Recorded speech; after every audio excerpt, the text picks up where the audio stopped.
Man, just what are you doing? Ya todos sabemos la historia de este hombre, así que creo que es lógico que no necesite presentación.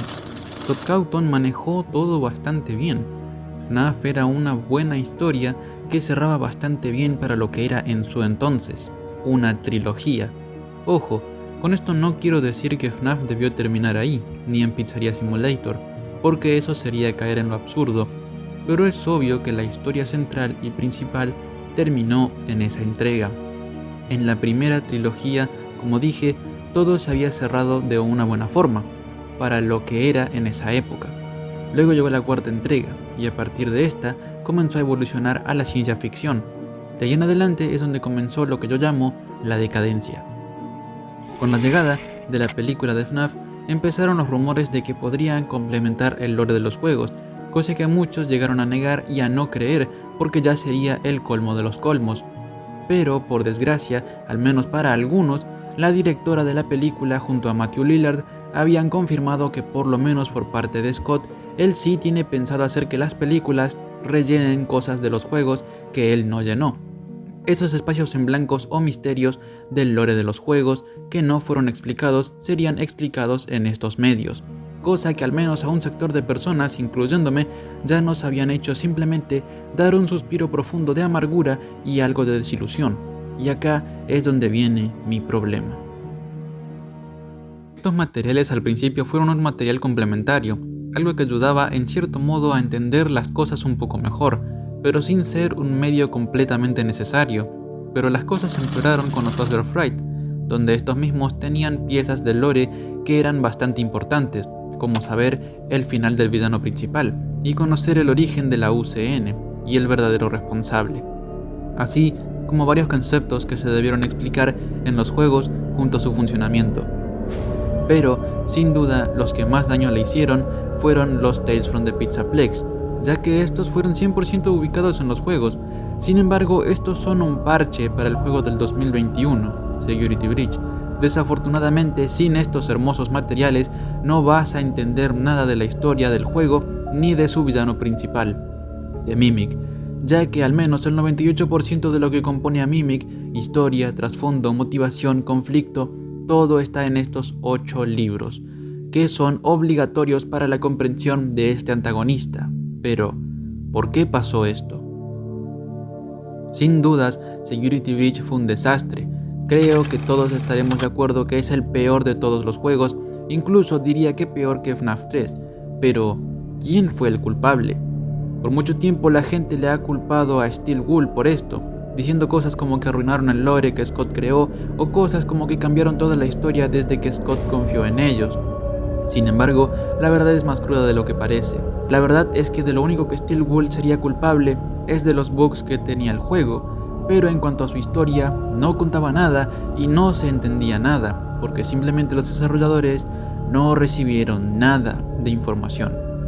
Burntrap, cuyo nombre ni siquiera es el que debía tener, tampoco debía existir, ya que según palabras de Scott, este último iba a ser solo una simple alucinación, un fantasma, algo que verías unos segundos en las esquinas de los corredores, sin tener ningún rol importante. Sin embargo, como dije, el estudio hizo cualquier cosa porque literalmente no tenían mucha idea de qué hacer, porque Scott Cawthon no les había dicho prácticamente de qué iba a tratar su historia. Eso lo que fue una clara y nula comunicación de Scott con el estudio que él mismo contrató, detonando en un juego que, aparte de tener errores de jugabilidad, tuvo uno de los peores storytelling de la franquicia, teniendo que ser parchados por los Tales from the Pizzaplex. Pero la cosa no termina ahí, ya que por ejemplo hay varios productos que han sido un desastre y la gente solo ha buscado culpables que no sean el propio creador. Todos conocemos los Freddy Files, esa guía de FNAF que estuvo llena de errores. Lo mismo pasó con su versión optimizada, repitiéndolo con su versión definitiva, seguido de su enciclopedia, seguido por la guía de Security Breach y próximamente una Ultimate Guide 2.0, la cual, oh sorpresa, estará más supervisada y será de veritas, te lo juro por Dieguito Maradona, supervisada por Scott Cawthon. Pero, ¿por qué tiene tantos errores? ¿Por qué hubo tantas versiones de un mismo libro? Porque Scott Cawthon, como en el caso de Steel Wool, no se comunicó con sus empleados, dando resultados desastrosos en sus productos. Con los Freddy Files solo culparon a Scholastic, siendo que ellos solo entregan y arman el producto con las piezas que Scott les provea, o en casos más extremos llegaron a atacar a Dauko porque tenía su nombre en la enciclopedia, cuando este último solo dio sugerencias. Pero Scott, ¿cómo respondió ante estos errores? Al final, Scott saca el clásico comentario que lleva usando ya hace un tiempo, y es el de: lo lamento haberlos desilusionado, la verdad las cosas no salieron como yo esperaba. Y no es por ser malvado con Scott Cawthon, me parece un buen sujeto, pero ya pasó de ser una disculpa a ser una excusa. Parece un intento de evadir toda la responsabilidad. Claro, las cosas no salieron como querías, pero ¿cómo querías que eso pasara si prácticamente no dijiste qué querías que hicieran?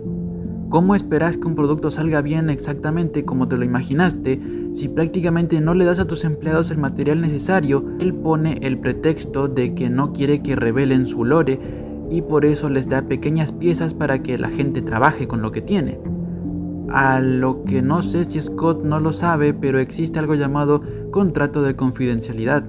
Podría decirle a la editorial el lore de su franquicia y en una cláusula especificar en un contrato qué quiere y qué no quiere que digan y que agreguen en sus productos. Sin embargo, la comunidad ante esto reacciona de una manera poco usual. Desde el presunto retiro de Scott, la comunidad ha comenzado a tener la tendencia de sobreproteger y justificar cada cosa que Scott hace, desviando la culpa del mismo a sus empleados, como vimos en los casos anteriores. Pero, ¿qué pasa cuando una persona critica de forma cruda la manera en cómo trabaja este hombre? En mi caso, yo había criticado ya severamente la forma en que Scott comenzó a manejar su franquicia, al enterarme de que ahora las películas, las cuales para sorpresa de nadie, no van a ser una trilogía y serán todo un universo cinematográfico, van a explicar y llenar esos huecos que los juegos y libros no hicieron.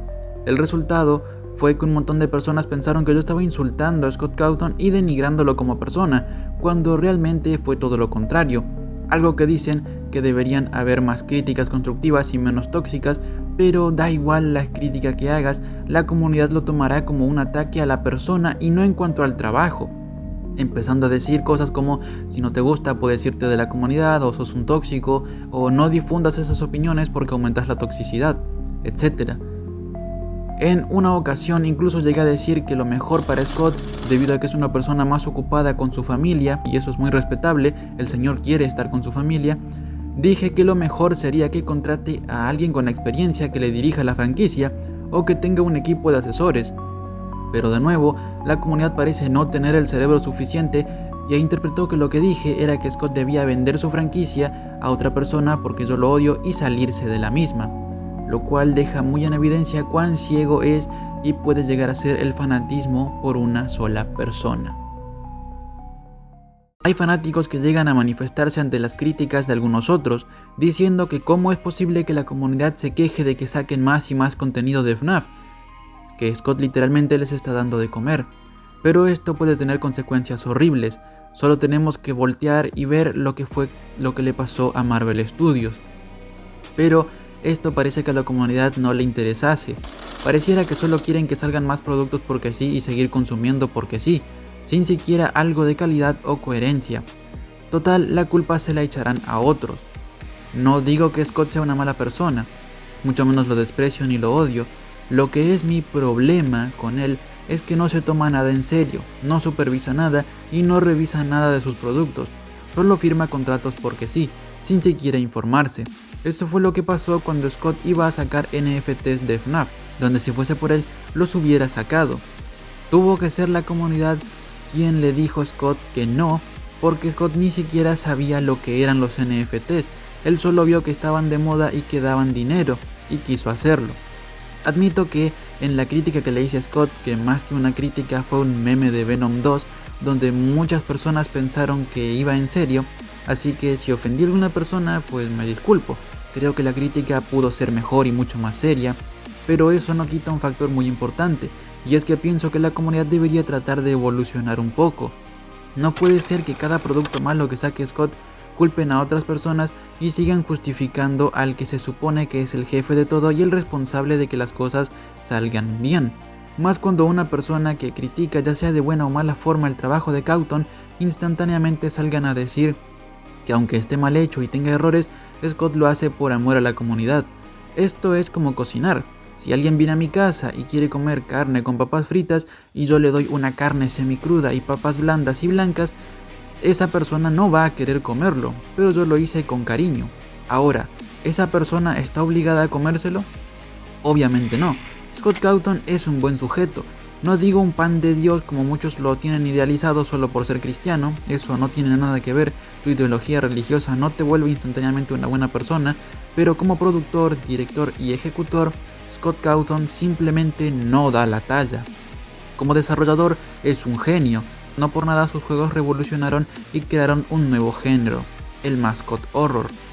Pero no cabe duda que necesita o ceder el mando a una persona con más experiencia y más capacitada o a un equipo. Nadie habla de que él se tiene que salir sí o sí de su franquicia, solo que procure hacer las cosas bien. Yo la verdad no tengo expectativas con su próximo proyecto, Secret of the Mimic, pero de todo corazón espero que ese juego venga y me cierre la boca de un bofetazo. Créanme que no hay nada que me haría más feliz, pero eso dependerá de qué tan bien se maneje y qué tanto podría repercutir en la historia general.